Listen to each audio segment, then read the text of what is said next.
Huwag kayong mag-alala. Dahil hindi na kayo sisikatan pa ng araw. Tumakbo na tayo. Bilis na! Tayo na kami! Tumakbo na tayo! Pagruhitin niyo ako! Huwag na kayong tumakbo. Wala kayong matatakbuhan. Walang tutulong sa inyo dito. Huwag kayong mag-alala.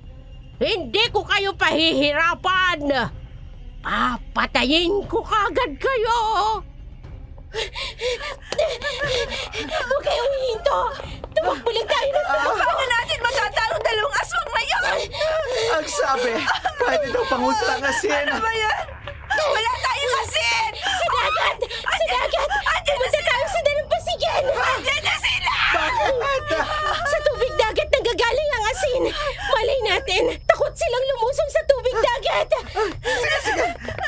Paano kung hindi mamatay? Naku! Wala na tayong ibang choice! Bilisan niyo ang pagtakbo bago pa nila tayo maabutan! Ano ba yan? Pahirapan. Bumalik na kayo dito. Huwag na kayong tumakbo. Wala na bang kayong ibang mabubutan? Gusto mo pa mabuhay? Marami pa akong gusto marating! Bilisan niyo sa pagtakbo! Marikris! Dahil oras na maabutan tayo ng dilawang aswang! Hindi mo na mapupuntahan ang gusto mo marating!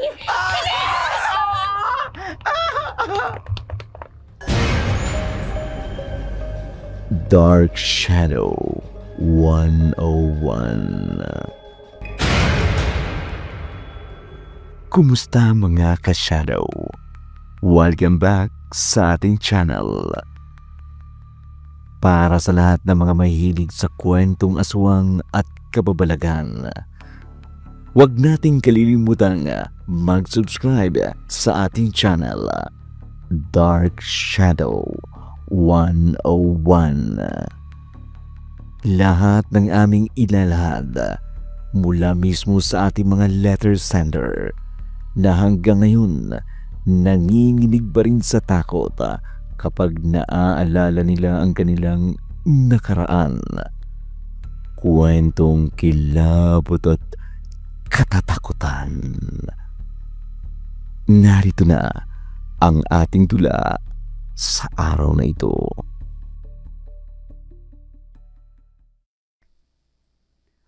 O ano? Walang balak umuwi, te? Kanina pa tayo dapat umuwi, o? Anong oras na, girl? Tatapusin ko lang itong report na to. Mga 5 minutes lang, tapos ka na to. Tapos uuwi na tayo, Maricris. Ginugutom na kasi ako, eh. Pag uwi natin sa kondo, magpa-deliver na lang tayo ng foods. Hindi na kasi ko makatiis, eh. Gutom na ako, o. Alright. Mag-order na lang ako. Sa Overeats. Ano bang gusto mo? Sushi? Libre ba? Gaga, hindi no. Nagtitipid ako ngayon. Daya naman ito. Akala mo walang pera. Eh, ang dami-dami kayong pera. Joke lang. Sige na, libre ko na. Since nilibre mo naman ako ng siomai kahapon. You're the best talaga, Divonta. Eh, kaya love na love kita, eh. Sus! Oh, tabi ka nga dyan. Magpiprint na ako. Okay. Para makauwi na tayo. Sige. Nagtatrabaho sa isang malaking kumpanya sa Makati ang magkaibigang Dibonda at Maricris. High school pa lang ay magkaibigan na sila at halos hindi na maghiwalay. Pareho sila ng kinuha ng kursong business management. Sabay ding nag-apply sa kumpanya ang kanilang pinagtatrabahuan ngayon. Si Dibonda ay matalino, maganda, taglay ang dugong foreigner na nakuha niya sa kanyang ama. Sa kanyang ama rin, isinunod ng kanyang ina ang pangalan niyang Dibonda. Ay, nako, thanks God. Nakauwi na rin tayo. Salamat din kasi in-order mo na yung pagkain natin habang pauwi tayo. Kasi, grabe, ang traffic, girl. Kaya nga eh. Ang sakit ng likod ko. Halika na. Kumain na tayo. Para makapagpahinga na tayo pagkatapos natin kumain. Gusto ko nang humilata at matulog. Sobrang nakakapagod. Surprise! Hello, guys! Narito ka na. My God! oras? Akala ko next week ka pa darating, bakla ka. Bakit napaaga pag-alis mo ng Thailand, ha? Shut up! What happens in Thailand, stay in Thailand. Bakit? Ano nangyari sa'yo sa date mo? Huwag mong sabihin, na-scam ka na naman. Yan ang nga bang sinasabi namin sa'yo, bakla ka? Tigilan mo na yung panlalalaki mo. Pinipirahan ka lang ng mga yan. Ay nako, ilang libo na naman ang lumipad sa kamay mo, ha? Noong nakalipas na 3 buwan, 200K pang naubos mo sa lalaki mo. Diyos mio, ihimatay na ko sa'yo, Tami. Huwag nga kayong exaggerator, John. Walang na-scam, okay?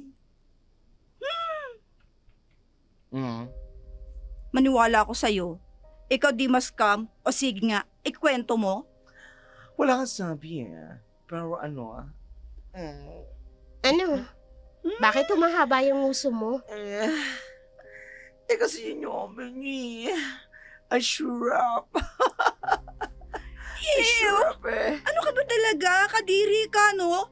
Kumain na nga lang tayo, Devonta. Hoy, Tami, palabhan mo yung mga damit mo, ha? Baka mamaya may bahid ng virus yan. Ang sasama niyo talaga. Excuse me. Ang expensive kaya ng perfume na ito na kumapit dito, no? At syempre, yung... Tumahimik ka na nga, naninindig balahibo ko sa'yo, no? Ate ka nga pala, anong pasalubong mo sa amin, ha? Ang kapal ka. Matapos niyo ako awkward, tapos ngayon, mag-ano kayo na pasalubong sa akin? Siyempre. Ilabas mo na kasi yung pasalubong mo sa amin. Sige na. Huy, ilabas mo na, bilis na. Ay, social nga pala ako. At yun na, bubuksan ko na yung luggage ko para mas mukha pa kayong scammer kesa sa mga lalaki ko, ha? At least kami, hindi ka namin ninanakawan ng 200K. Gaga!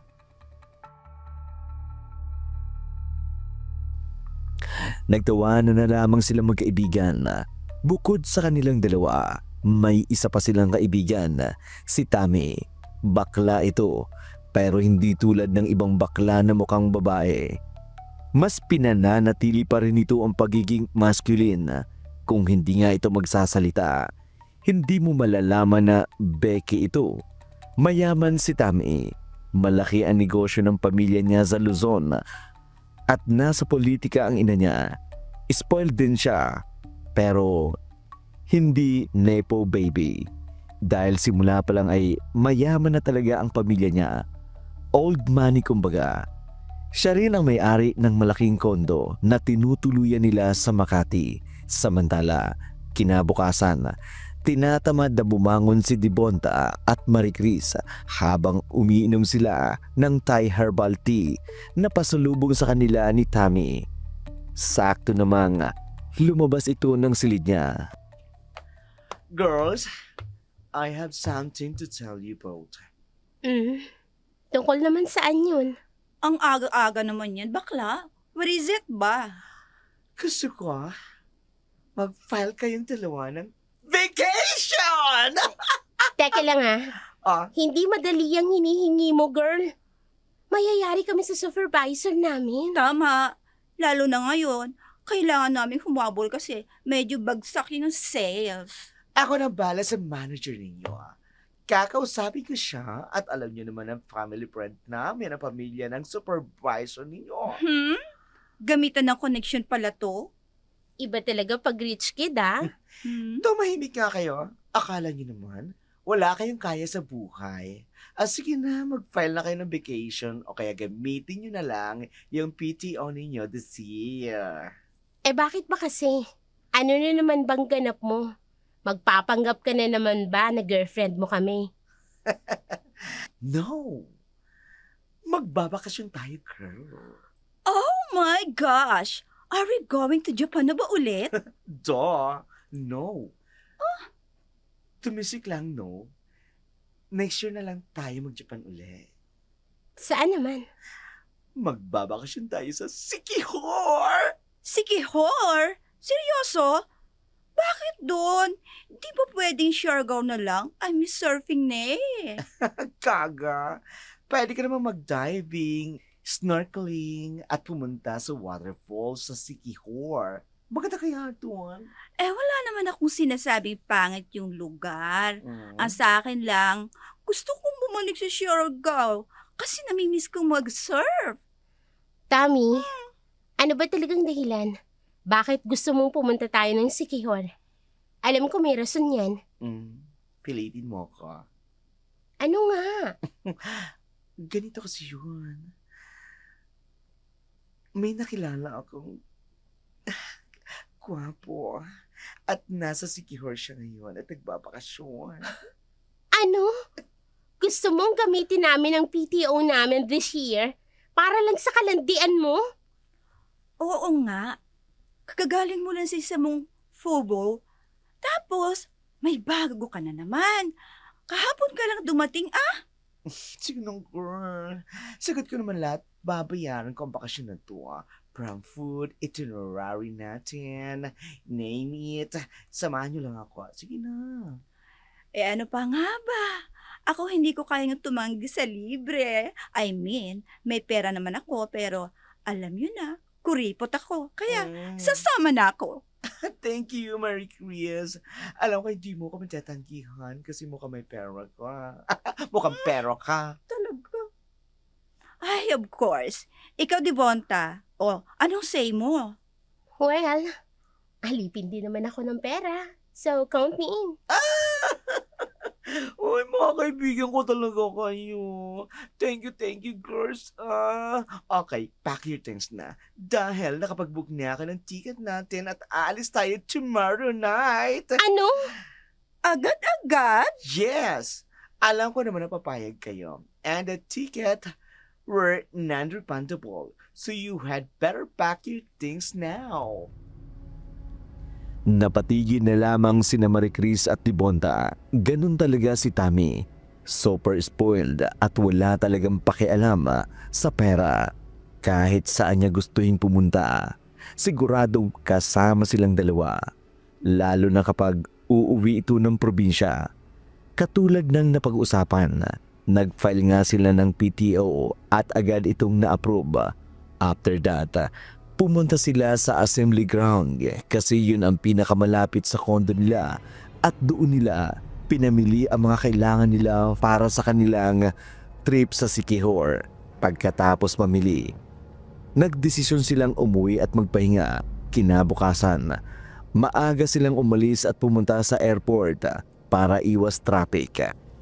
Pagkagaling nila sa Naiya Airport, lumapag ang flight nila sa Dumaguete sa Sibulan Airport pagkatapos ng 1.5 oras na biyahe. Mula sa airport, bumiyahe sila patungo sa Dumaguete Port. Mga 30 minuto lamang ang biyahe nila. Pagkatapos ay sumakay sila ng ferry papuntang Siquijor. Halos hindi mabilang nina Devonta at Marie Chris kung ilang oras sila nagbiyahe, ilang transfer ang ginawa nila. Madilim na ang paligid at halos matumban na sila sa pagod. Ay, final destination na ba natin to, bakla?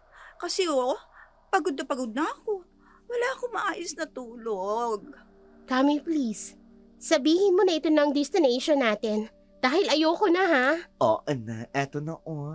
Halina kayo, pumasok na kayo sa loob. Nasa beach resort na ba tayo? Private beach resort ito ng mga girls. Ang ganda, diba? Fresh ang air, ang sarap hangapin. Pwede na ba tayong pumasok sa loob? Gusto ko na talaga magpahinga. Sabi ko nga, tara na, pumasok na. Sana lang ulit, hoy. Sulit ang pagpunta natin dito. Ano ka ba? Alam ko naman na gusto mo yung mga lugar na ganito. Kaya sigurado ako mag-i-enjoy ka. Sana nga. Bukas na bukas maliligo tayo sa dagat, ha? Kasi naman, bumili ako ng mga sexy bikini. Sayang naman, di ko magagamit yun. Oo naman. Pero sa ngayon, pwede. Sundan na natin si bakla, Tara na. Mabuti na lang, no? Binitbit niya na yung maleta natin. Maaasahan din naman talaga yan, Sinabi mo pati. O, halika na.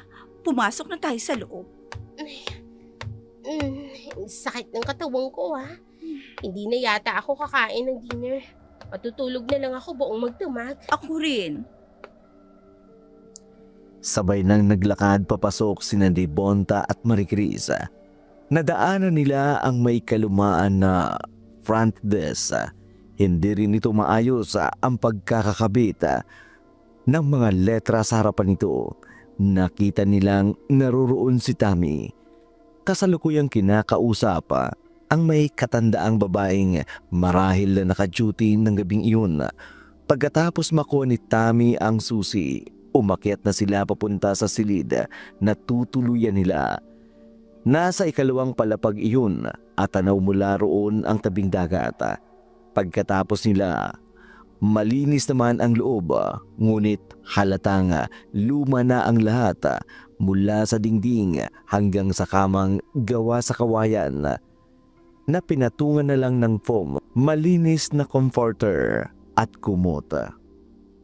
Ito na yung tutuluyan natin, bakla? Hindi naman kaya tayo magkaroon ng pulmonya dito? Tagos na tagos ang hangin sa labas. Ano ka ba, girl? Mabuti nga yan, hindi tayo gagamit ng aircon. Ang presko kaya. Gagamit na muna ako ng banyo ha. Nanlalagkit na kasi ako. Oy, bilisan mo, Devonta, ha? Gusto ko na rin mag-half bath dahil nangangamoy na ako, no? Oo na, bibilisan ko lang.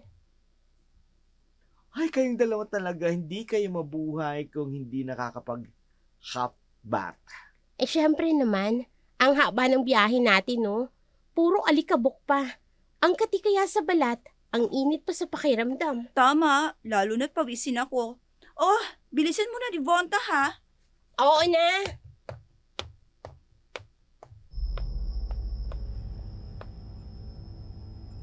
Ano, gusto niyo ba magpaluto ako ng pagkain natin? O gusto niyo tikman natin ang sikat sa kanila, ang kinilaw o kaya yung sutukil or salawaki? Hindi naman kami familiar sa mga pagkain na yan, eh. Siguro bukas na lang natin subukan yung mga local delicacies nila. Ngayong gabi, yung familiar meal muna. Inihaw na seafood na lang kaya. Si Devonta, di ba, mahilig yun sa hipon? Oo, medyo damihan mo na lang yung hipon at saka pusit. Okay. Walang O, tubig. diba? Ang sarap-sarap Kanina ko kaya. pa pinipihit Ah. itong gripo ha. Pero walang tubig. Eto, subukan natin. Ano ba naman yan? Paano ako makakaligo nito? Sa alat. Yan. Isasalin ko ito dito Sige ha. nga. So order natin. Masarap daw ito ha. Ano ba kasi yung saang sa alat? Shellfish. Yung spider conch sa English. Sandali nga, isearch ko muna. Ay, nako. Ina naman ang internet. Ano ba yan? Tommy, Bakit, girl? bakla, walang tubig. Sira ata yung linya ng tubig dito eh. Pwede ba kausapin mo yung nasa entrance kanina? Baka maayos nila ngayon. Yun ang pag-aayusin ko. Paano wala? Tsaka nga. Oh, sige, tingnan mo. Wala talaga eh. Kanina ko pa sinusubukan pero wala talagang tubig. Eh bakit? Ano ba nangyari? Walang tubig. Nakakainis naman oh. Gusto ko pa namang maligo. Nanlalagkit na ako eh. Ay nako, oh my gosh naman. Sa lahat ng pwedeng mawala, tubig pa talaga. Akala ko internet at signal lang mahina dito. Bakla ka ng taon, Tammy. Bakit mo naman kami dinala dito? Kaya nga eh. Pumeroy nga muna kayong dalawa dyan. Devonta. May tubig naman eh. Ha? Imposible. Patingin nga. Ayun Ang lakas ng tubig sa faucet. Imposible. Wala yan kanina eh. Maniwala ka. Ay baka Wala talagang tubig yan kanina. kasi baka naman mali ang pagpihit mo ng faucet. Ha? Oh. Lalo namang imposible. Marunong naman ako magbukas niyan. Wala talagang tubig kanina. Hay nako, wala na kung wala. Ang mahalaga may tubig na at makakapaligo ka na. Tsaka, ganyan talaga dito sa probinsya. Madalas nawawala ng tubig at kuryente. Kahit sa Maynila naman, di ba? Nawawalan rin. Baka nagkataon lang na walang tubig kanina. Ewan ko. Sige na nga, maliligo na ako. Mabuti pa nga. Siya nga pala. Pinag-usapan namin kanina kung anong ipaluluto ko for dinner. And, ano ba? Ano ba gusto nyo? Dibonta, maliban sa hipon, kasi alam ko naman ipapa-order mo yon. Kung ano yung in-order niyo, edi yun na lang sa akin. Basta wag niyong kalilimutan ng hipon. Okay, iniyaw na seafood na lang ang ipaluluto ko. Final na? Magluluto pa kaya sila? Gabi na eh. Magluluto yan, guest tayo dito eh. At kasama sa binayaran natin yung food. Alright then, sinabi mo eh. Girl, maligo ka na dyan. Baba lang kami para ihanda yung order natin. Mas maganda kung kakausapin ko sila face to face!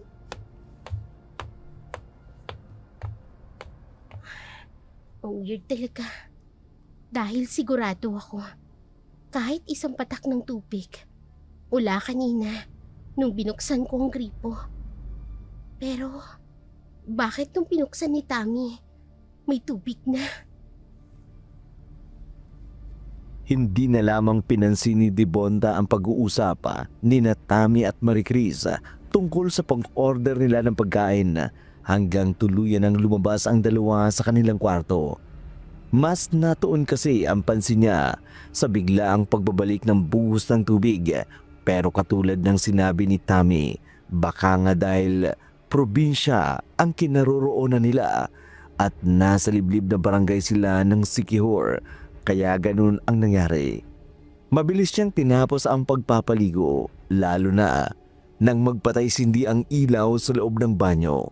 Hindi naman siya matatakutin sa multo, pero ng mga sandaling iyon nanindig ang balahibo niya. Pagkatapos niyang maligo ay kaagad silang kumain ng in-order ni Tammy at Maricris na pagkain. Nagkwentuhan sila saglit. Ilang oras lang ang itinagal. Nagpasya na rin silang matulog dahil nga pagod sa biyahe. Madaling araw, biglang nagising si Dibonta dahil sa kakaibang lamig ng hangin na bumabalot sa kanyang katawan.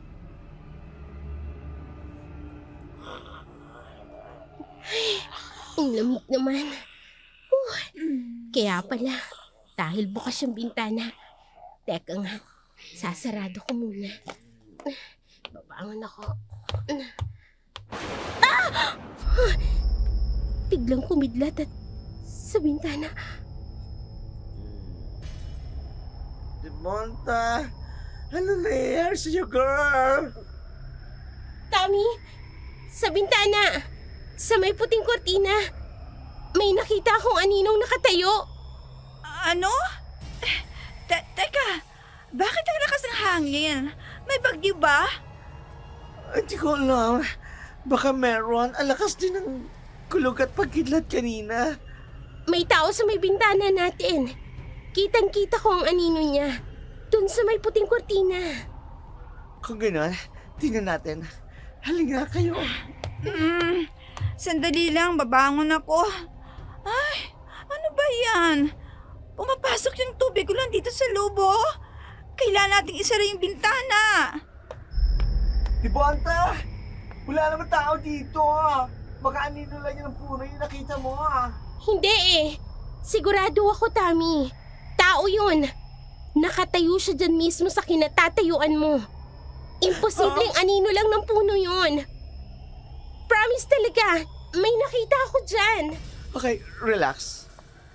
Kung ano man yung nakita mo, sigurado ako, wala lang yun, alright? Basta, guni-guni mo lang. Tami, wala pa tayong isang araw sa lugar na to kung ano-ano ng kababalaghan ang nararamdaman nitong si Dibonta. Ano ba kayo? Hindi lang kayo sanay sa probinsya. Pero promise, walang kababalagan dito. Kaya nga, bubalik na tayo sa pagtulog, ha? Dahil bukas, ipakikilala ko kayo sa prospect kong boyfriend.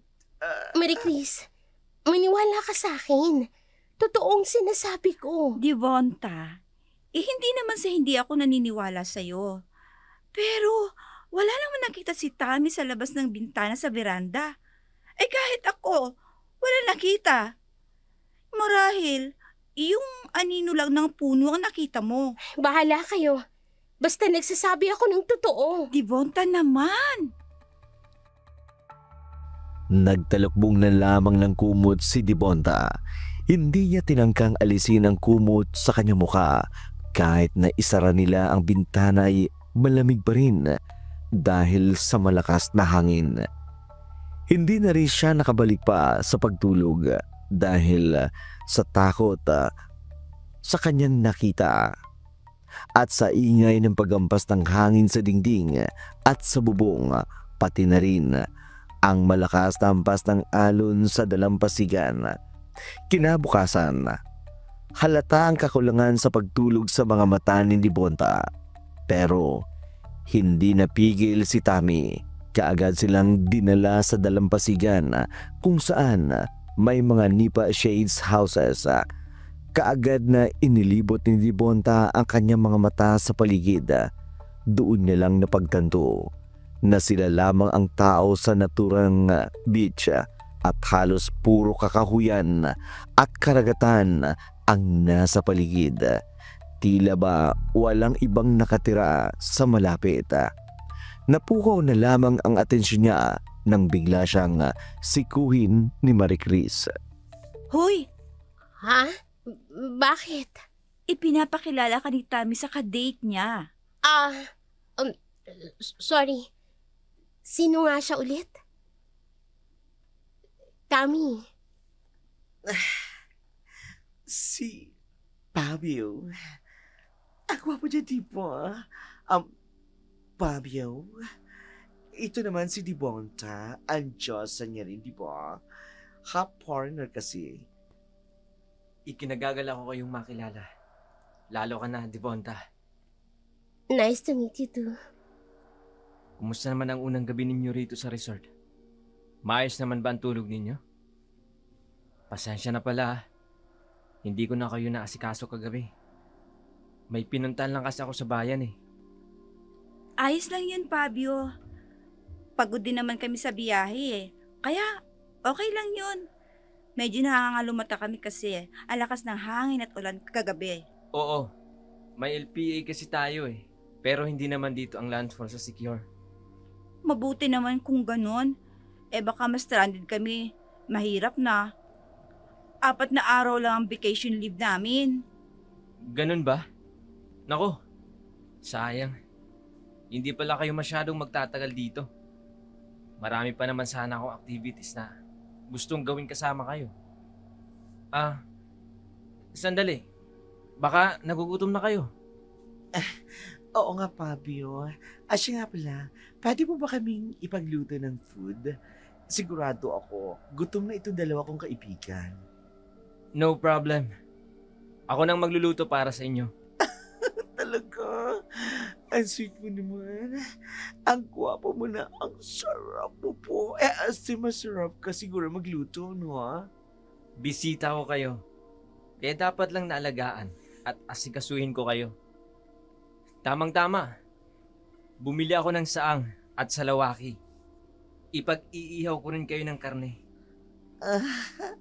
Ang sweet-sweet mo naman, Fabio. Tulungan na kita ha, para kunwari, mukha tayong newlywed. Sure. Ikaw, Devonta, anong paborito mong ulam? Wala naman akong specific na paborito. At, Tammy, maliligo lang ako sa dagat Sige, maligo kayo ha. Huwag ka maniwala dyan, adik yan sa hipon. Kahit isang timba pa basta hipon, kaya niyang ubusin. Wow! Tamang-tama, marami rin akong biniling hipon eh. Iluluto ko ang lahat ng yan, Devonta. Salamat ulit. Marie Chris, halika na. Samahan mo muna ako. Maligo tayo sa dagat. Sure. Kanina ko pa gustong lumusong sa dagat. Okay. Tatawagin na lamang kayo kapag tapos na kami magluto ni Fabio. Devonta, dahan-dahan naman sa paglalakad mo. Dahil mo pang sumali sa marathon, no? Hinto muna, inihingal ako. Ano ba naman to? Bakit ba? Marie Chris, Hmm, hindi ka ba nagtataka? saan? Ang lakas ng ulan at ng hangin kagabi. Pero tingnan mo ang paligid. Ang linis. Parang walang bakas ng pag-ulan at malakas na hangin. Oo nga, no? Baka nilinis na ng mga taga-resort. Nilinis. Iisa pa yan eh. Wala akong ibang nakikitang staff dito at turista. Tayo lang ang nandito. Baka pinasara ni Fabio. Malay mo, sa kanila tong resort, di ba? Ewan ko. Parang ang weird lang sa paligid eh. Pati na yung si Fabio. Bakit ba nagtiwala ka agad si Tommy sa taong yan? Hindi niya kilala yan. Sa online niya lang nakilala. Tapos, isinama pa talaga tayo dito sa Siquijor. Girl, ang ganda naman ng Siquijor. Tingnan mo, yung dagat, ang linaw-linaw, dinaig pa sa Bora. Ang ganda nga nitong lugar. Ang sa akin lang naman, dapat hindi tayo nagpadalos-dalos sa pagpunta rito. Dahil hindi naman natin kilala yung taong pinuntahan natin. Kung sa bagay may point ka. Pero bigyan pa natin ng chance. Mukhang mabait naman yung si Fabio eh. At mukhang gustong-gusto siya di bakla. Lahat naman gusto ni Tommy. Basta may tricep, bicep at abs. Walang masamang tinapay sa baklang yun. Basta gwapo, go na lang ng go. Uy, ikaw naman. Hayaan na nating magsaya si bakla. Lalo na't gastos niya lahat ng pagpunta natin dito. Oh. Ewan ko. Basta, iba ang pakiramdam ko simula pa lang kagabi. Hindi na lamang nagkomento pa si Marie Chris. Nagpasya na lamang itong hubarin ang suot nitong mess cover-up. Saka nalantad ang ganda, maputi at makinis nitong katawan. Pasimpleng binalikan ng tingin ni Dibonta ang kinaroroonan ni Tommy at Fabio. Gusto niyang makita kung nakatingin ba ito sa kanila. Nakahinga naman siya na maluwag nang makita nga nakapokus ito sa kung ano ang niluluto. Lumipas pa ang ilang oras, tinawag na silang dalawa ni Tommy upang kumain. Masaya naman ang lahat maliban kay Dibonta na malihim pa rin ang iniisip. Pagkatapos silang kumain ay nag-sunbathing sila. Pero hindi sumama sa kanila si Fabio na naghihintay lang sa kubo. Pagkatapos silang mag-sunbathing, may sinabihan sila at ayon na rin kay Fabio. Dadalan sila nito at sasamahan sa bundok upang mag-hiking. Labis ang excitement ni Tommy at Marie Chris. Kaagad namang nagpalit ng hiking gears. Pagkatapos ay dumiretso na sila sa front desk. Wala bang tumatao sa front desk? Wala eh. Close kasi itong resort. Exclusive para sa atin. Ano? Bakit? Magkano bang ibinayad mo, Tommy? Baka mamaya sobrang mahal ah. Oo nga. Gusto mo ba? Mag-ambag na lang kami sa'yo? Ano ba kayo? Wala akong ginastos, no? Dahil si Fabio mismo ang nagpasara ng resort para walang istorbo sa atin. Ay, bongga. Bet ko na talaga yung si Fabio mo. Akin lang siya, no? Wala nang kung ano-ano dyan. Wala naman akong sinabing aagawin ko. Duh. Hey guys, ready na ba kayo? Ready na kami, Fabio. Aalis na tayo. Oo, para maaga tayo matapos at hindi tayo abuti ng dilim sa daan pa uwi. Bet ko yan. Tara na guys. Excited na akong kumuha ng picture. Alright then. Pag-umpisa na tayo maglakad.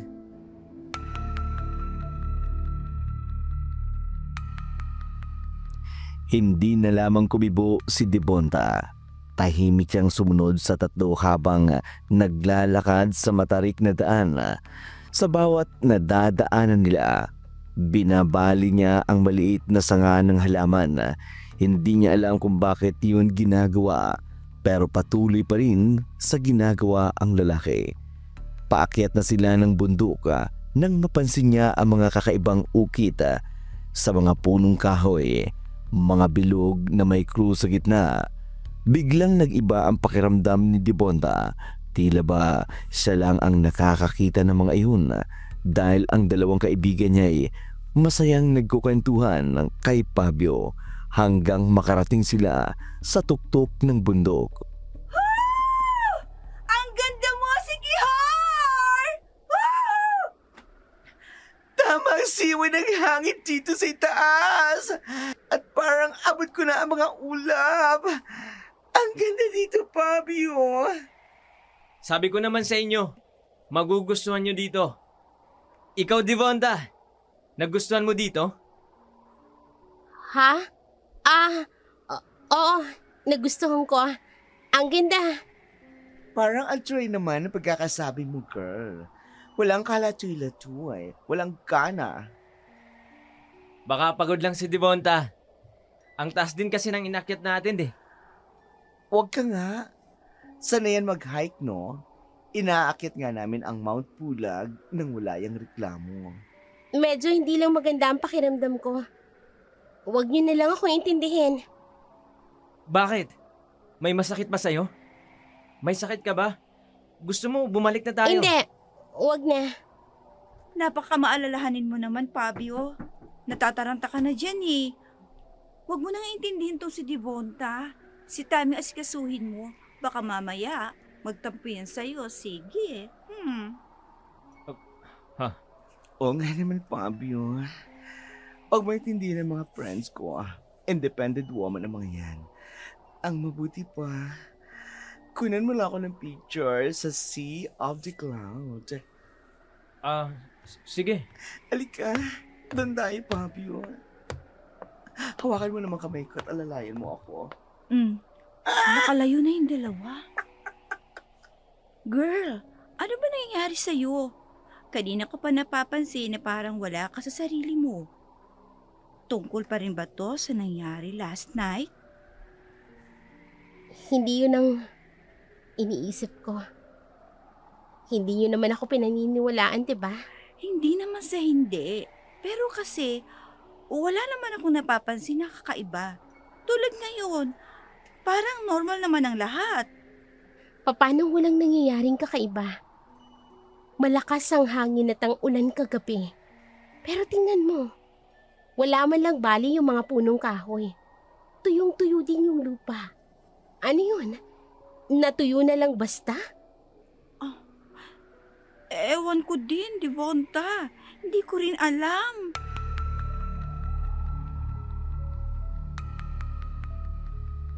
Hapon na nang bumaba sila sa bundok. Masayang masaya si Tammy habang kausap nito si Fabio. Pagkarating nila sa resort, kaagad na umakyat ng silid si Devonta habang naiwan naman sa ibaba sina Maricris at Tammy. Pagkapasok pa lamang ng kwarto'y kaagad niyang kinuha ang kanyang bag upang kunin ang kanyang cellphone. Akmang tatayo na sana siya nang bigla siyang mapahinto. Ano yun? May bigla akong narinig na paglagaslas ng tubig sa loob ng banyo. May tao ba sa loob ng banyo? Sinong nandyan sa loob?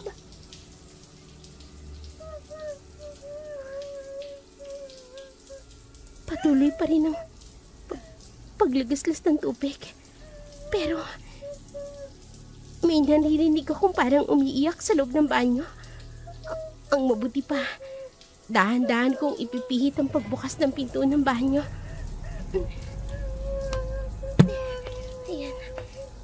Sino nandyan?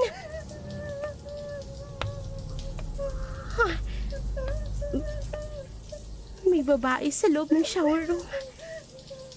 Nakatilikod siya sa akin. Nakasuot siya ng kulay puting bestida.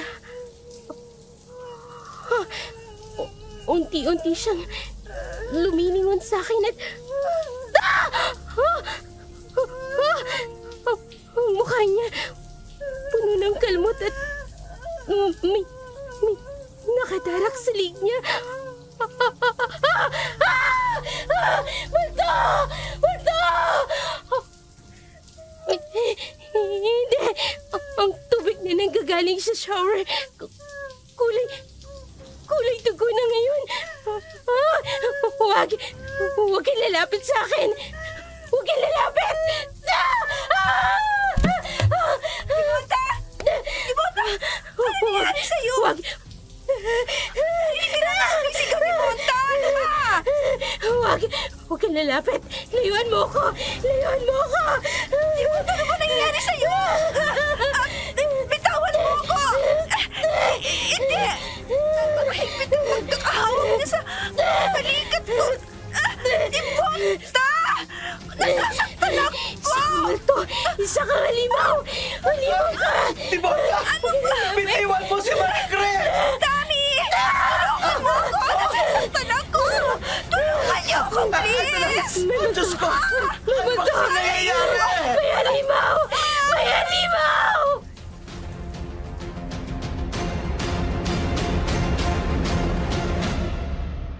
Taranta si Tammy sa ginawa niya upang matulungan si Maricris at maalis ito sa maigpit na pagkakahawak ni Devonta.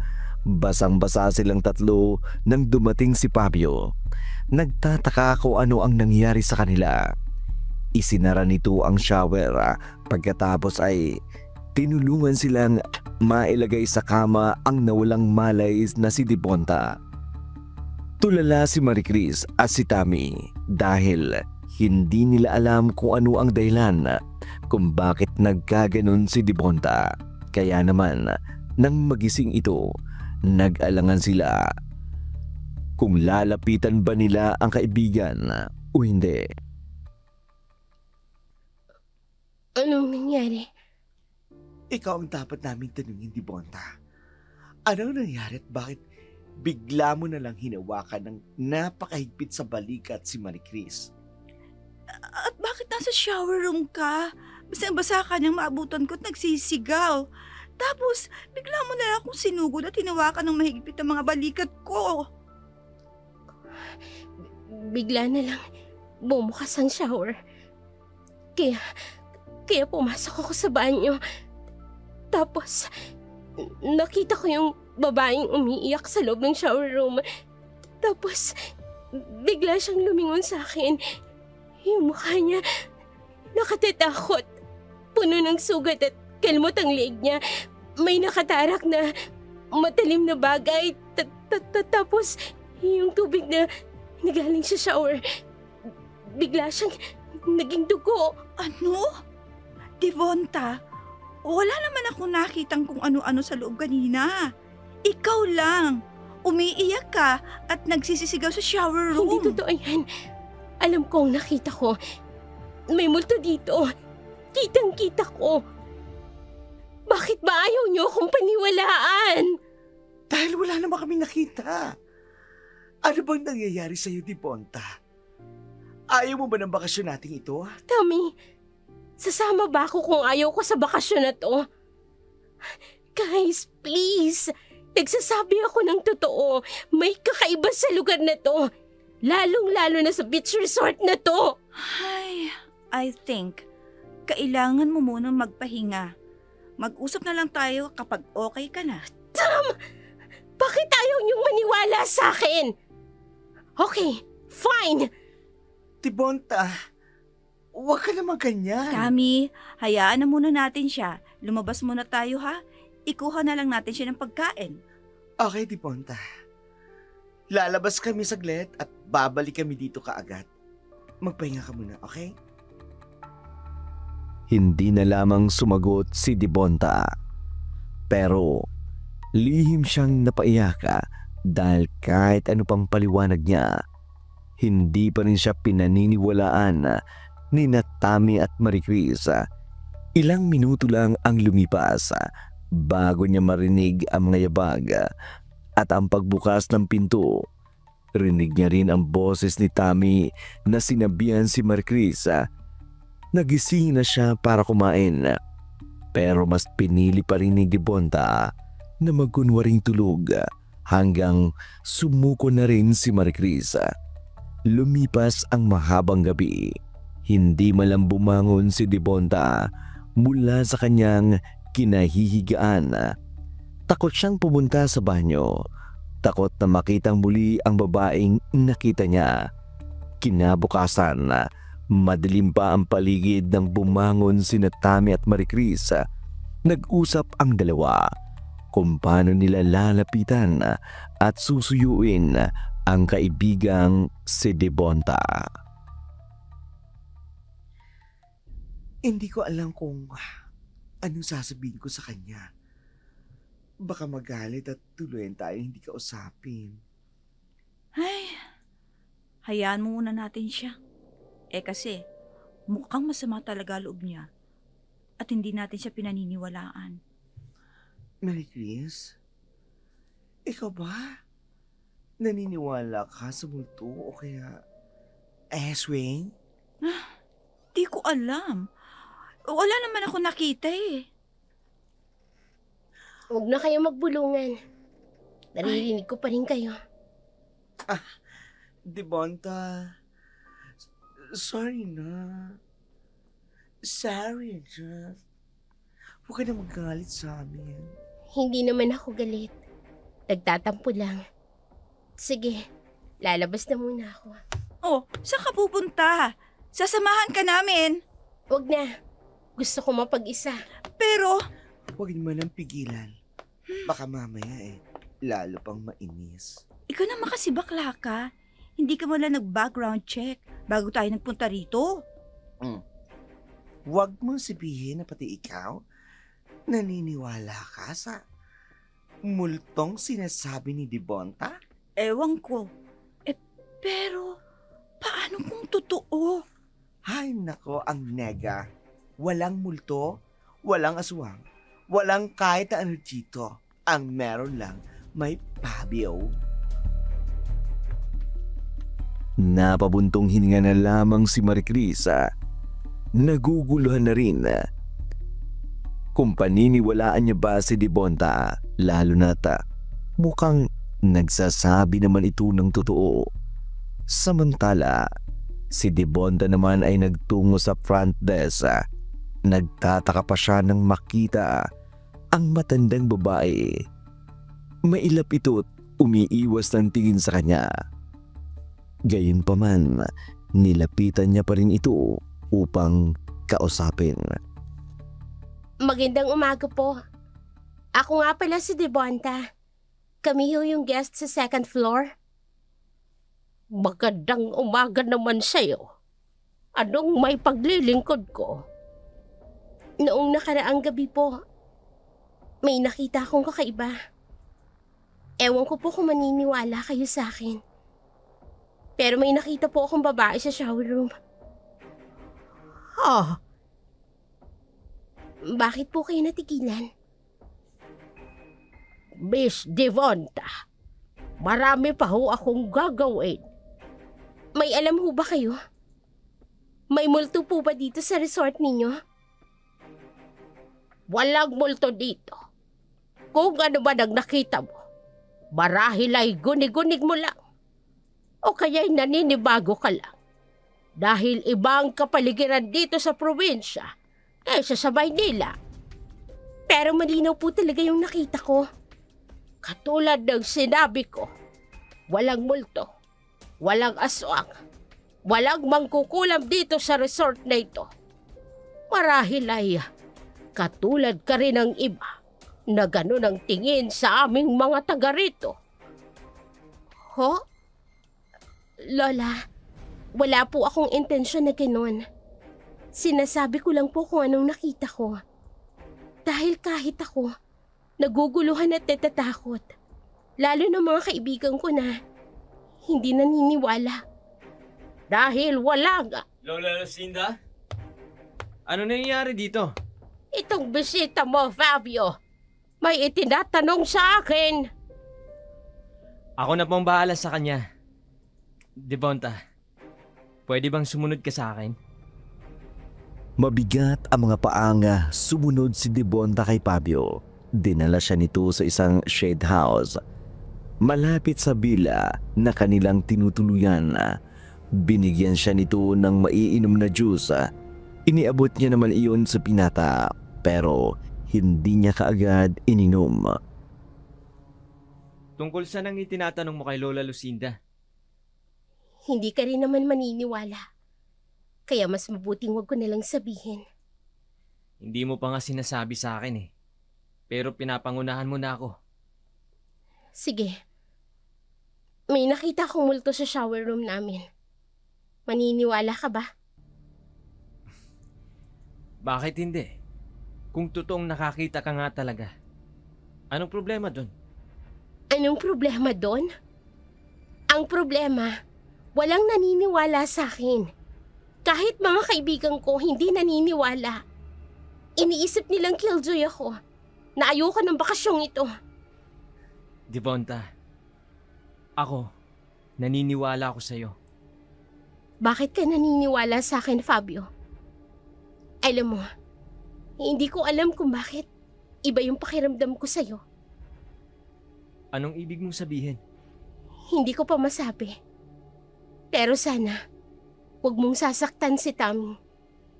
Dahil ako makakalaban mo. Ha? Salamat dito sa juice. Aalis na ako. Babalik na ako sa kwarto namin.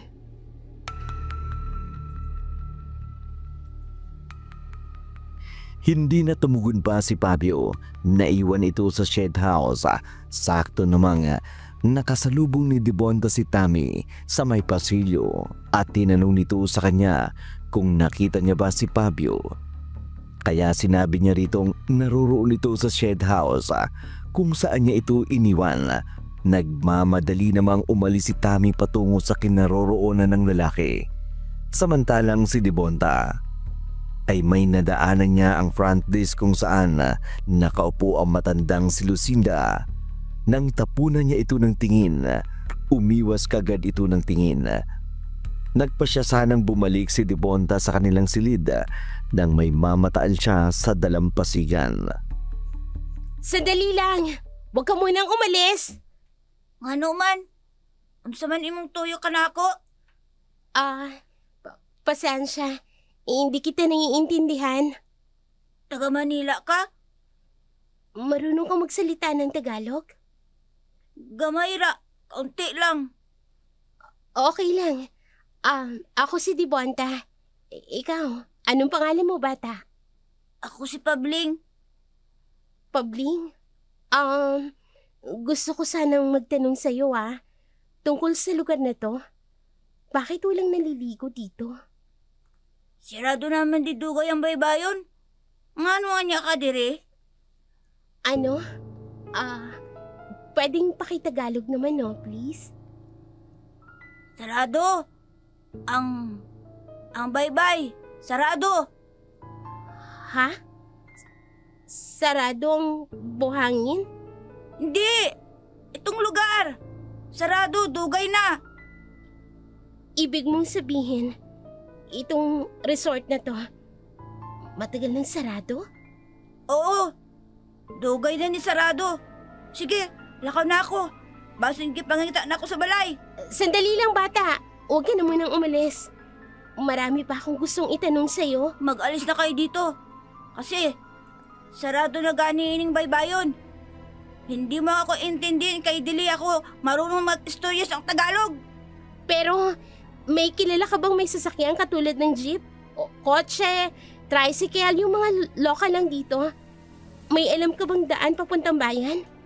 Adon ako'y Kayla. Akong tiyo. Tumango siya. Ibig sabihin, meron siyang kakilala. Kung gano'n, pwede ko ba siyang arkilahin papuntang bayan? Pangutan-on ako si tiyo. Sige, salamat. Maraming salamat. Ihintayin ko kayo dito sa dalampasigan, Ganitong oras din bukas. Please. Inosenteng tumango ang batang si Pabling kahit halata sa kanyang muka na nahihirapan siyang intindihin ang mga sinasabi ni Devonta. Kahit paano'y nakakaintindi naman siya ng Tagalog dahil madalas may mga turistang pumupunta sa mga kalapit na beach sa kanilang lugar, lalo na sa kanilang bayan. Gayunpaman, hirap pa rin at halos lahat ng tao sa liblib ng baning iyon na makisalamuha sa mga taong galing sa Maynila. Samantala, nagmamadaling bumalik si Dibonta sa kanilang kwarto. Nabigla pa si Maricris sa biglaang mabilis na pagpasok ni Dibonta sa loob ng kanyang silid. Oh, saan ka galing? Nagkita ba kayo ni Tammy sa labas? Oo, nagkita kami. Magkasama yata sila ni Fabio. Teka, anong ginagawa mo? Bakit nag-uumpisa kang magligpit ng gamit mo sa maleta? Uy, ano ba, Dibonta? Bakit ba? Sinabi ko naman sa inyo, masama ang kutob ko sa lugar na to. May nakita akong bata kanina sa may dalampasigan. Tinanong ko siya kung bakit walang ibang tao dito sa resort na to maliban sa atin. Alam mo ba kung anong sabi niya? Ano? Walang tao dito dahil matagal nang sarado ang resort na to. Teka. Naguguluhan ako. Paano matagal na tong sarado? Ibig sabihin, nagsinungaling si Fabio sa atin? Oo, nagsinungaling siya. Pero di ba sabi ni Tammy, talagang ipinasara tong resort at exclusive lang talaga sa atin? Marie Chris, once and for all, maniwala ka naman sa akin. Matagal na tayong magkaibigan. Kailan ba ako nagsinungaling sa'yo? Dibonta, kasi... Okay, fine. Ayaw mo maniwala? Bahala ka. Basta ako, aalis na ako rito. Kinausap ko na yung bata. Ang sabi ko, kikitain ko sila bukas ng umaga sa dalampasigan. Ihahatid nila ako patungong bayan. Oh my gosh, pwede ba? Pag-usapan muna natin to. Huwag ka namang padalos-dalos. Hintayin muna natin si Tammy. Pag-usapan natin tong tatlo. Alam mong hindi uuwi si Tommy. Lalo't nahuhumaling siya kay Fabio. Ikaw, kung gusto mo magpaiwan dito, wala namang problema. Basta ako, uuwi na ako. Ano ba naman yan? Hindi ko na tuloy alam kung anong gagawin ko. Malaki ka na. May sarili ka ng isip, Marie Chris. Magagawa mong magdesisyon kung anong sa tingin mong tama para sa'yo. Dibonta? Mabilis na inayos ni Dibonta ang kanyang mga gamit. Wala nang nagawa si Maricris kundi ang panuurin siya habang inililigpit ng kanyang mga gamit. Lumipas ang buong araw na yun. Hindi na bumalik ng kanilang sinlid si Tammy. Sa isip ng dalawa marahil kasama nito si Fabio at namamasya lamang. Nang sumapit na ang dilim, napilitan si Dibonta na sumama kay Maricris patungo sa front desk upang magpaluto ng pagkain pagkat hindi gumagana ang intercom sa kanilang silid. Pagdating nila sa front desk, wala roon ang matandang si Lucinda. Walang ilaw, walang bakas ng tao. Malamig ang simoy ng hangin. Tumatagos hanggang buto nila. Madilim na ang paligid na parabang muling nagbabadya ang pagbagsak ng isang malakas na ulan. Bahagyang napatigil sa paglalakad si Dibonta, bagay na ipinagtaka naman ni Maricris. Bakit, Dibonta? Naamoy mo ba yung naamoy ko? Parang amoy ng isang nabubulok na patay. Parang patay na hayop. Ang baho. Oo nga, no? Baho naman. Parang amoy nabulok na isda. Parang doon ang galing sa likod ng bahagi nitong villa. Walang tao rito. Wala si Aling Lucinda. Ang mabuti pa, pumunta tayo sa likod na bahagi. Ano? Dibonta, baka mamaya kung may kung anong nasa likod niyan. Akala ko ba hindi kayo naniniwala ni Tammy sa aswang? O di kaya sa multo na sinasabi ko? Wala naman kasi ako nakita nung sinabi mong may nakita kang multo eh. Halika na. Samahan mo akong pumunta sa likod nitong villa. Aalamin natin kung saan nanggagaling ang napakabahong amoy na yun. Sige na nga. Kahit nangangatog ang tuhod ko sa takot. Wala nang nagawa si Maricris kundi ang kumapit ng mahigpit sa braso ng kanyang kaibigan. Halos manginig ang kanyang mga daliri. Pareho silang kinakabahan habang dahan-dahan tinatahak ang likurang bahagi ng dila. Sa bawat hakbang, lalong sumisingaw ang napakabahong amoy, makapal at nakasusulasok na parang dumidikit sa kanilang lalamunan. Gusto man nilang umatras, nananaig pa rin ang pagnanais na malaman kung ano iyon at saan nagmumula. Kaya't nilakasan nila ang kanilang loob. Maingat silang naglakad sa madulas na semento. Pinipigil ang bawat paghinga hanggang tuluyan silang makarating sa pinakalikurang bahagi noon.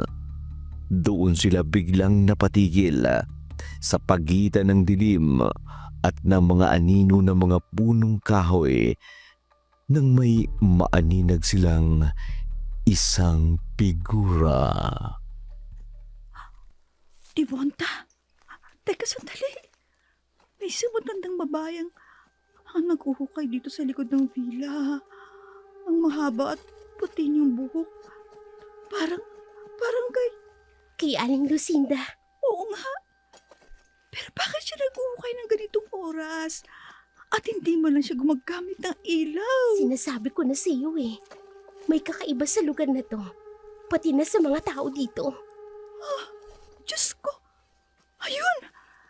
May inihulog siya sa butas na parang isang sako. Parang mabigat at... Anong laman ng sako? Hindi ko alam. Ay, lilingon siya dito sa atin. Anong gagawin natin? Oh my gosh! Alika, pagtakot tayo. Nakita niya ba tayo? Nahuli niya ba tayo? Huwag ka maingay. Baka mamaya marinig niya tayo. Devonta, ang baho-baho dito at nakakatakot. Parang anumang oras may lilitaw na aswang. Sinabi ko naman sa iyo eh. Pero ayaw mong maniwala sa akin. Sorry na. Nasaan na siya? Andyan pa ba? Oo, kailangan na nating umalis dito. Bago pa tayo makita at mahuli. Sige, tayo na. Bumalik na tayo sa kwarto natin. Sige, tayo na.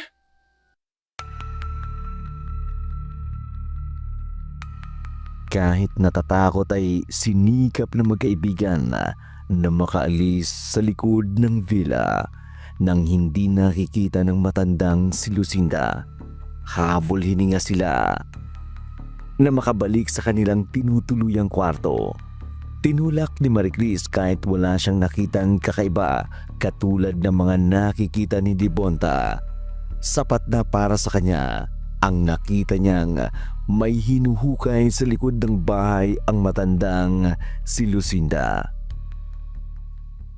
Devonta, sa tingin mo, ano kaya yung laman ng sako na inihulog doon sa hinuhukay niyang lupa? Hindi ko alam. Basta gusto ko lang makaalis na sa lugar na ito. Pero si Tammy, paano si Tammy?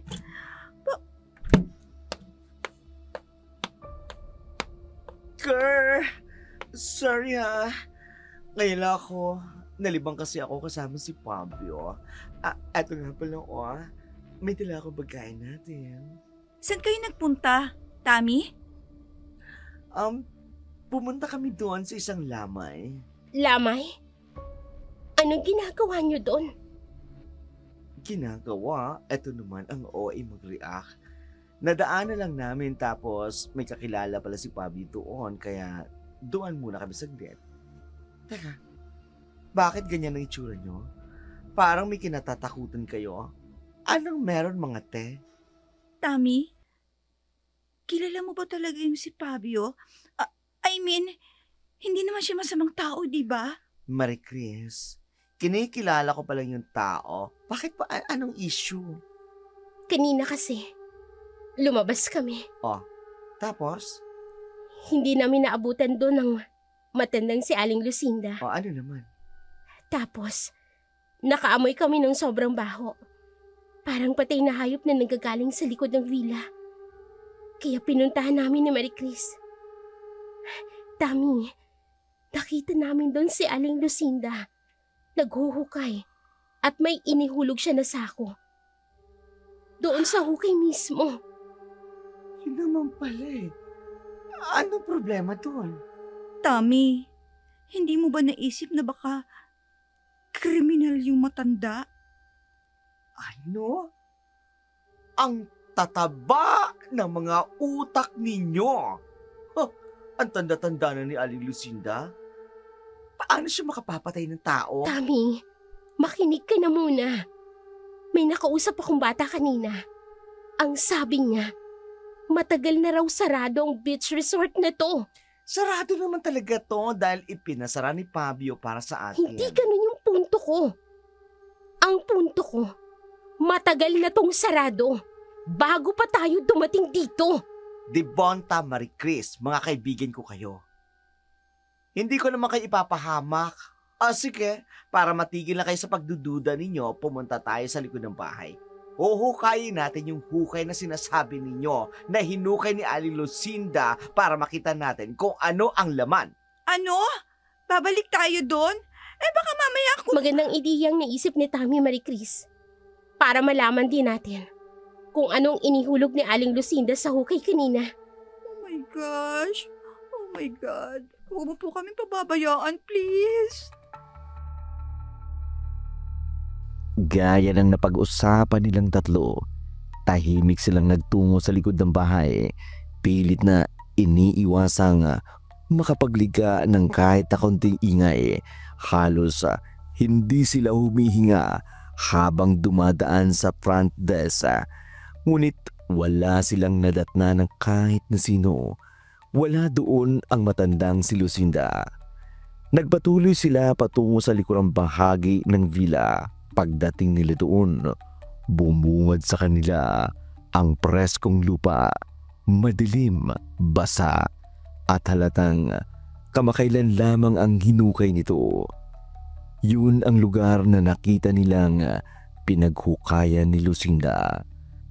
Gamit ang isang maliit na palang nakita nila sa gilid ng villa, pinagtulungan nilang hukayin muli ang lupang nakabaon sa hukay.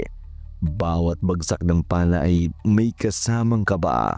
Bawat sandali ay tila ba mas humihigpit ang hangin sa paligid. Ilang minuto rin nilang ginawa yun hanggang bigla na lamang tumama ang bakal sa isang matigas na bakal. Kuminto sila. Unti-unti nahawi ang lupa. Tumambad sa kanilang harapan ang isang itim na sako. Diyos ko, ito yung sako nakita natin kaninang inihulog niya. Tama, ito nga yun. Kung ganun, buksan natin para makita natin kung ano ang laman ng sakong ito. Ikaw na magbukas, Tommy. Natatakot ako. Baka kung ano laman yan. Oo nga, ako na nga magbubukas. Ayan, kakalisin ko na ang pagkakatali. Diyos ko, may lumitaw na ulo. Ulo ng Ulo. tao. Teka. Oh my God! Ito yung lalaki patay kanina sa lamay. Anong ibig mong sabihin? Ninakaw nila yung bangkay. Oh no. Tommy, baka kriminal ang mga taong napuntahan natin dito sa Sikihor. Kailangan na nating umalis dito. Baka mamaya, tayo pang biktimahin nila. Oh my God. Natatakot na ako. Hindi ko alam kung ano gagawin ko. Bumalik na tayo sa kwarto natin. Kunin na natin yung mga gamit natin. Para si Fabio, kailangan malaman ni Fabio ang ginawa ni Aling Lucinda. Tami, makinig ka sa akin. Hindi natin alam kung sinong dapat nating pagkatiwalaan sa lugar na to. Anong gagawin natin? Magsuplong kaya tayo sa pulis. Walang ibang bahay dito. At wala ring signal. Napakahina. Halos hindi nga tayo makapag-send ng message man lang. Umalis na tayo dito. Ibalik na natin sa hukay yung sakong yan at tabunan natin ulit ng lupa. Bakit ba? Sa palagay mo ba, oras na matuklasan nilang alam na natin ang sikreto nila, makakaalis pa tayo dito ng buhay? Tama si Devonta, Tammy. Dapat hindi nila malaman na may alam na tayo sa krimeng ginawa nila. Sige na nga. Oh my God. Hindi ko lubos maisip na mangyayari ito sa buhay ko. Mabilis na inihulog ng tatlo ang sako sa hukay. Agad nilang pinagtulungan itong tabunan muli ng lupa. Nagmamadali ang kanilang mga kilos. Umiiyak si Maricrisa habang taranta naman si Tammy. Si Devonta, bagamat nanginginig sa takot, pilit na nilalakasan ang kanyang loob at nag-iisip ng paraan kung paano sila makaalis sa lugar na yun at makararating sa bayan, lalo pat hindi nila kabisado ang lugar at wala rin silang mahihinga ng tulong maliban sa batang kanyang nakausap. Nang tuluyan na nilang maihulog ang bangkay sa hukay at matabunan muli ng lupa, akma na sana silang aalis, ngunit bigla silang napatigil nang marinig ang mga yabag na papalapit. Sa takot ay dali-dali silang nagkubli sa ilalim ng silong ng isang kulungan ng mga kambing. Halos hindi sila makahinga, lalong-lalo na ngang makita nila kung sino ang dumarating. Ang baho. Para akong maduduwal sa amoy. Teka, ang paparating, Si Fabio, my loves. Sandali, lalabas ko. Lalapit ako lang si Fabio, my Wag. loves. tingnan mo, Tammy. My... Ano nangyayari? Bakit nag-iiba ang anyo niya? At nagkakaroon siya ng mahabang pangil at malaking kuko. Ang katawan niya naging kulay itim.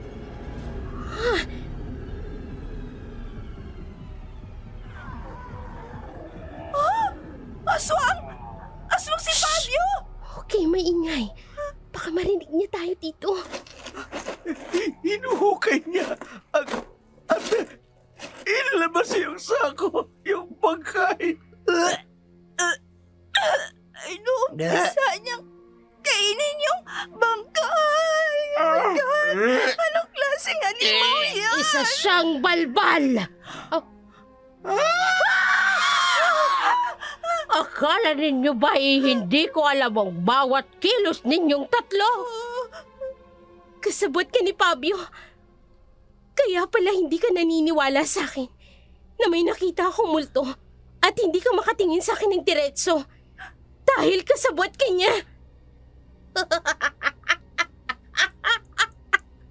Oo, at ang multong nakita mo ay ang multo ng mga naunang pinatay dito ni Fabio. Nagpapakita sila sa iyo upang bigyan ka ng babala na umalis kayo rito. Pero ang tatangan nyo, ang tanga ng dalawang kaibigan mo, hindi ka pinaniwalaan. Hindi kami tanga, ha? Walang hiya kayo? Mga scammer! Mga aswang! Huwag mo kaming sasaktan. Parang awa mo na. Pasensya ka na, Marie Grace. Kailangan ko kayong patayin upang makain kayo ng apo ko. Ano? Ikaw ang pumapatay? Oo, dahil ang isang balbal na aswang na katulad ni Fabio, ang kinakain niya ay mga bangkay. Kaya nagnanakaw siya ng bangkay sa mga lamay at pinapalitan ng totoong katawan ng bangkay ng isang katawan ng saging. Pero sa paningin ng mga tao, yun pa rin ang bangkay na kanilang pinaglalamayan. Pero ang totoo, nanakaw na ng isang balbal na katulad ni Fabio Guys, nakita na tayo ni Fabio. Nanilis ka kanyang mga mata at nakakamatay ang baho niya. Sige na, Apo. Ako nang bahala sa tatlong ito. Lola, maaari kitang tulungan. Hayop ka, Fabio. Mahina lang ang itsura mo. Mahina ka nga rin magsalita. Sigurado wala kang laban sa amin. Akala ko pa naman totoo ka. Mas malala ka pa pala sa mga scammer na hayop ka. Hindi ko kasalanan kung tanga ka. Tommy, hindi ko problema kung nagpauto ka sa akin at pumunta ka rito sa Sikyon. At tamang-tama, may bonus ka mang dala. Hayop ka! Aswang ka! Huwag kayong mag-alala. Dahil hindi na kayo sisikatan pa ng araw. Tumakbo na tayo. Bilis na! Tayo na kami! Tumakbo na tayo! Ay, paruhitin niyo ako! Huwag na kayong tumakbo. Wala kayong matatakbuhan. Walang tutulong sa inyo dito. Huwag kayong mag-alala. Hindi ko kayo pahihirapan. Patayin ko kagad kayo. Huwag kayong hihinto. Tumakbo lang tayo ng Paano natin matatalo dalawang aswang na yun? Ang sabi, pwede daw pangunta ng asin. Ano ba yan? Wala tayong asin! Sa dagat! Sa dagat! Andiyan na Punta sila! tayo sa dalampasigan! Andiyan na sila! Bakit?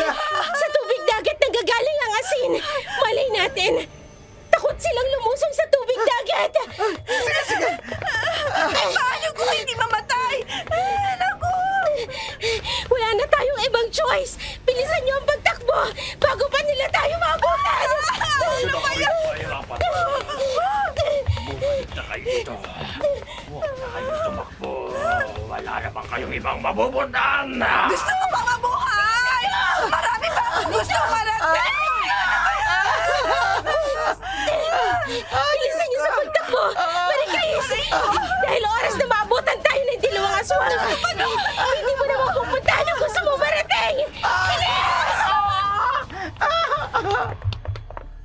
Kahit halos madapa ang tatlo sa kanilang pagtakbo, hindi sila huminto.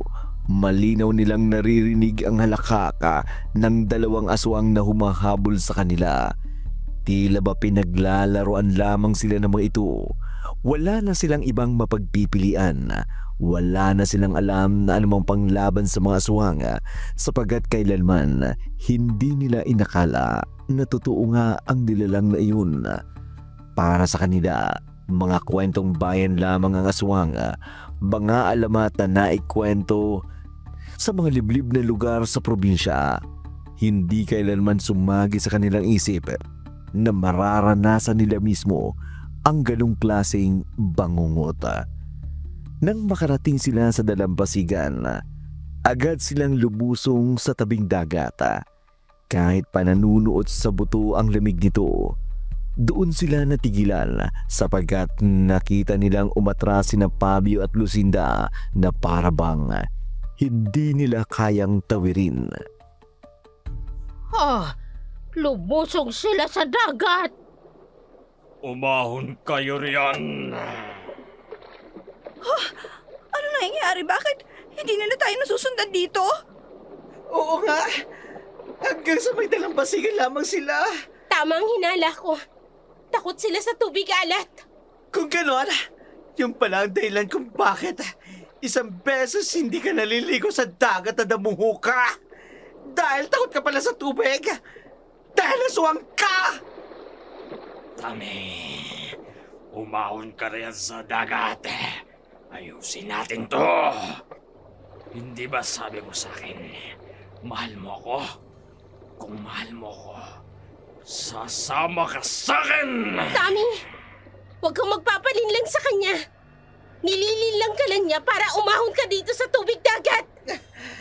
Pero, mahal niya raw ako Tibonta, matagal ko na pinangarap na may lalaki magmahal sa akin. Diyos ko! Hinihipnotis mo niya si Tommy! Tibonta! Itigil mo ang ginagawa mong aswang ka. Hindi kami papayag na mabiktima mo ang kaibigan namin! Tami, huwag kang makikinig sa kanila. Halika, sumama ka sa akin. Isama mo ang dalawang mong kaibigan para magsasama na tayo dito sa islang ito. Halika, mahal ko. Umahon ka riyan sa tubig dagat. Oo, mahal ko. Sasama kayo sa akin dalawa. Ayoko! Bitawan mo ako, Tami! Sige, Papo. Konti na lang. Makakaahon na sila sa tubig dagat. Mapapatay ko na sila para sa'yo. Bitawan mo ako, Tami! Lakasan mong loob mo, Sasama Tami! ka sa akin. Nilalason niya ang utak mo! Hindi. Ginagamitan ka niya ng itim na kapangyarihan! Sige pa, Tami. Kaunti na lang. Dalhin mo sa akin ang mga kaibigan mo. Oo, mahal ko. Dadalhin ko sila sa'yo. Tami, wag! Huwag mo siyang susundin!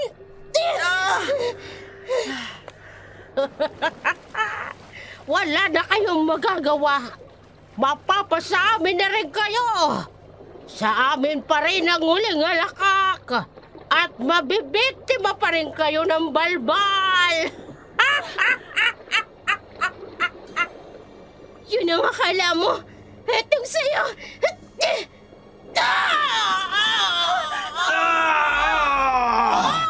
Walang hiya ka! Hindi! Huwag mo lang to! Anong nangyayari? Sinubukan ni Fabio na gamitin ang itim na kapangyarihan niya. Sinubukan mo kaming ialay sa kanya. Oh my God. I'm so sorry, girl. Sabuyan natin sila ng sabay-sabay ng tubig dagat. Mukhang nangihina sila kapag nababasa sila ng tubig dagat. Oo, katulad nito. Ano ba? Lulunurin natin kayo, mga aswang kayo!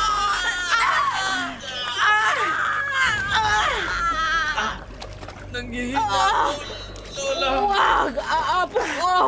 Ako na lang ang patayin niyo. Wag ang apo ko. Hindi namin kayo titigilan sa pagsabay ng tubig dagat. Ito pa!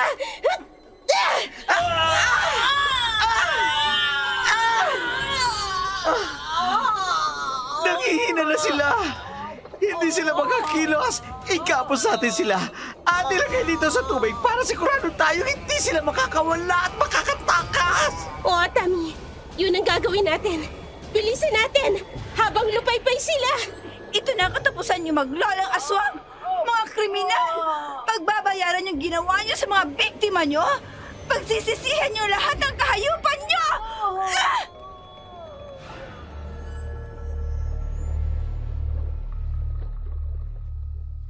Habang pinagtutulungang igapos ni Tami at Dibonda ang maglolang aswang, patuloy naman sa pagsasaboy ng tubig dagat si Maricris sa maglolang aswang. Pagkatapos nilang igapos ang dalawang aswang, dinala nila ang mga aswang sa mababaw na bahagi ng dalampasigan. Tiniis ang lamig ng gabi habang nakalusong sa tabing dagat. Hindi sila umalis doon hanggang sumikat ang araw. Para bang mahihimatay na sa lamig ang tatlo at namumutla na rin ang kanilang mga balata dahil sa tagal ng pagkakababad nila sa malamig na tubig. Ngunit mas gugustuhin nilang mangyari iyon kaysa hayaang makatakas ang dalawang aswang at mapatay sila. Mga 7:00 na ng umaga nang marinig ni Dibonda ang isang boses na tila ba nagmumula sa malayo. Manang Dibonta! Nang! Narito na ako! Diyos ko, maraming salamat, Pabling. Pabuti naman at bumalik ka. Siya ba yung bata na sinasabi mo, Dibonta? Oo, siya nga. Siya si Pabling. Tutulungan niya tayo makaalis sa lugar na to. Kasama akong tiyo ko. Tabangan niya mo nga makaabot sa baryo. Ano daw? Huwag na nating itanong kung anong ibig niyang sabihin. Basta ang mahalaga, binalikan niya ako. Kaya sigurado akong makakaalis na tayo sa lugar na to. Hala, duha man mo kabihag. Bihag? Oo, aswang sila. Tinangka nila kaming patayin kagabi. Mabuti na lang at takot sila sa tubig dagat. Kaya nakaligtas kami. Halika kayo, uban mo sa ako Tutulungan kayo ni Tio, Dad. Unato sa pulis ang dalawang yan. Tama, dalhin natin sa mga pulis ang dalawang to. At ipaparade din natin ang villa. Baka mamaya, marami ng mga kalansi na nakatago sa villa. Nang dumating ang tiyuin ni Pabling, kaagad silang tinulungan nitong isakay ang dalawa na walang malay na sina Fabio at Lucinda. Ikwento rin ito sa kanila ang istorya ng beach resort na iyon. Matagal na pala talaga itong sarado. Wala nang halos lumalapit sa lugar dahil nga sa paniniwalang ang may-ari nito ay isang mambabarang. Marami ring kaso ang mga nawawalang turista sa kanilang lugar, ngunit hindi nila inakala na ang maglola ang pumapatay. Naraid na rin ng mga pulis ang resort at doon na-recover ang kalansay ng mga nakalibing sa iba't ibang bahagi ng resort. Nakulong ang maglola at ang tatlo naman ay matiwasay na nakabalik sa kondo nila sa Makati. Simula sa araw na ito, hindi na talaga ako makikipag-date ng basta-basta na hindi ko kilala. Aba dapat lang no, dahil muntik na tayo makain ng balbal sa Sikihor dahil din sa kalandian mo bakla ka. Mali ko ba naman totoo pala ang mga aswang na yun? Ang gwapo naman talaga kasi ni Pablo, no? Pablo! Aba, di ba akalaing aswang yun? Kaya nga mag-iingat tayo mabuti. Mabuti na lang talaga. Mabait sa atin ng Diyos. Hindi niya tayo pinabayaang mapahamak. Nakaligtas tayo at nabigyan na rin ng ustisya mga pinatay ng balbal na si Fabio at ng lola niyang aswang. Tama, pero alam nyo, may nabasa ako sa Wikipedia. Bantog pala talagang Sikihor sa mga ganyan. I mean, yung liblib na lugar sa kanila, katulad ng napuntahan natin. Oo, pero hindi naman yata lahat ng parte ng Sikihor. Marami ding mga lugar sa kanila na safe naman sa turista. Malas lang talaga natin. Doon tayo napunta sa lugar ni Fabio. Oo na, kasalanan ko na. Huwag niya na ako sisihan. Pero, seryoso girl, sorry talaga dahil inilagay ko kayo sa kapamakan. Pinapatawad ka na namin. Halika nga dito, bakla ka. O sige na, go hug! Salamat sa Diyos. Binigyan niya ako ng mga mabubuting kaibigan. Katulad ninyong dalawa, hindi niyo ko pinabayaan. Pero may gusto kong sabihin sa inyo. Ano? Ano yun? Gusto ko ng babae.